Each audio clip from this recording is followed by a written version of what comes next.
आगे बढ़ते हैं। आखिरकार कांग्रेस की कमान अब सोनिया गांधी के हाथ में ही रहेगी। कांग्रेस वर्किंग कमेटी में इस बात पर मोहर लग गई है कि सोनिया 1 साल के लिए अंतरिम अध्यक्ष बनी रहेंगी। लेकिन इस नतीजे पर पहुंचने से पहले जमकर हंगामा मचा। लेकिन जब हंगामा थमा तो कांग्रेस की ओर से कहा गया कि अब पार्टी में सब कुछ ठीक है।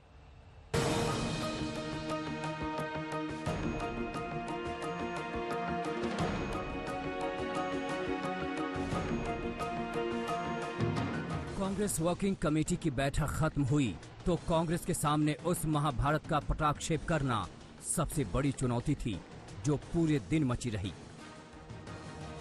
अगर किसी के मन में भी कोई विषमता, कोई बैर का भाव या किसी प्रकार की दुर्भावना है तो श्रीमती सोनिया गांधी की टिप्पणियों के बाद हम सारा परिवार एक हैं।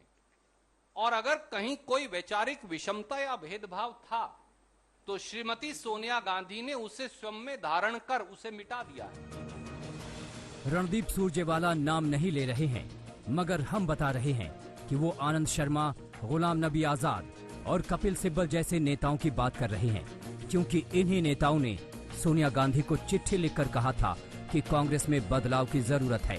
सुरजेवाला ने बताया कि जिसके जो भी सवाल थे सबके जवाब मिल गए, अब सब शांत हैं। जो भी सवाल थे या जो भी जिज्ञासाएं थी, मुझे लगता है कि इस यूनानिमस रेजोल्यूशन के साथ उन सब का पटाक्षेप हो गया। इसलिए अब पीछे मुड़कर देखने की आवश्यकता नहीं, बल्कि वो सारे उनमें से कई महत्वपूर्ण नेतागण जिन्होंने उस पत्र को लिखा था, उस पत्र के दस्तखत करने वाले नेतागण इस कांग्रेस कार्य समिति में थे और ये रेजोल्यूशन उनकी सहमति और उनकी संपूर्ण सहमति के साथ ही पारित हुआ है। लेकिन इस शांति से पहले होना कुछ और था और हो गया कुछ और। कांग्रेस वर्किंग कमेटी की बैठक में तय होना था कि कांग्रेस का अध्यक्ष कौन होगा, लेकिन खबर आई कि कांग्रेस के दिग्गज नेताओं की चिट्ठी से राहुल गांधी बिफर पड़े हैं। और सिर्फ बिफरे नहीं हैं, बल्कि उन्होंने चिट्ठी लिखने की टाइमिंग पर सवाल उठाए और चिट्ठी लिखने वाले नेताओं की बीजेपी से मिलीभगत का आरोप लगा दिया। राहुल का आरोप चिट्ठी लिखने वाले कपिल सिब्बल और आनंद शर्मा को खल गया। दोनों ने दुख जताया। राहुल गांधी कह रहे हैं, हम बीजेपी से मिले हुए हैं। मैंने राजस्थान हाईकोर्ट में कांग्रेस पार्टी का सही पक्ष रखा, मणिपुर में पार्टी को बचाया। पिछले 30 साल में ऐसा कोई बयान नहीं दिया जो किसी भी मसले पर बीजेपी को फायदा पहुंचाए।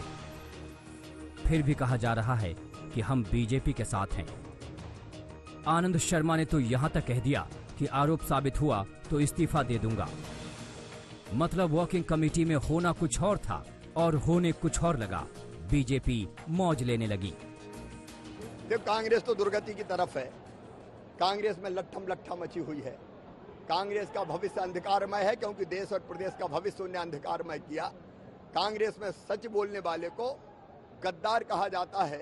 जब सिंधिया जी ने आवाज उठाई तो वो भाजपा से मिले हुए हो गए, उन पर आरोप लगा दिए गए। और आज जब गुलाम नबी आजाद और कपिल सिब्बल जैसे नेताओं ने आवाज उठाई कि पूर्णकालिक अध्यक्ष चाहिए, तो उनको कह दिया कि वो भाजपा से मिले हुए हैं। ऐसी पार्टी को कोई नहीं बचा सकता। कि अब कांग्रेस को गांधी की ओर वापस लौटना चाहिए। और मैं अपनी तरफ से कहूंगी कि कांग्रेस का कोई पुराना व्यक्ति जो गांधीवादी सोच का रहा है वो कांग्रेस का नेतृत्व करे और असली गांधी की ओर ये वापस लौटे, स्वदेशी गांधी की ओर, जिसमें विदेशी का कोई एलिमेंट नहीं था। बीजेपी ने मौज ली तो राहुल के बयान को रफू करने रणदीप सुरजेवाला हाजिर हुए। बोले, राहुल ने ऐसा कोई बयान नहीं दिया।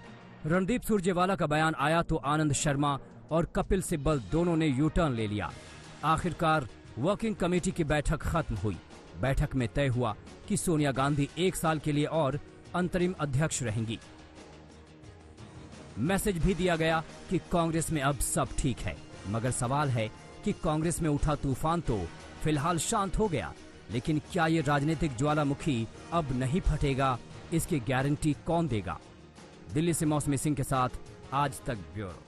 नमस्कार, मैं हूं अंजना ओम कश्यप। हमें उम्मीद है ये वीडियो आपको पसंद आया होगा। लेटेस्ट खबरों के लिए यूं ही देखते रहिए आज तक और इस वीडियो के पसंद आने पर लाइक, शेयर एंड सब्सक्राइब करना ना भूलें।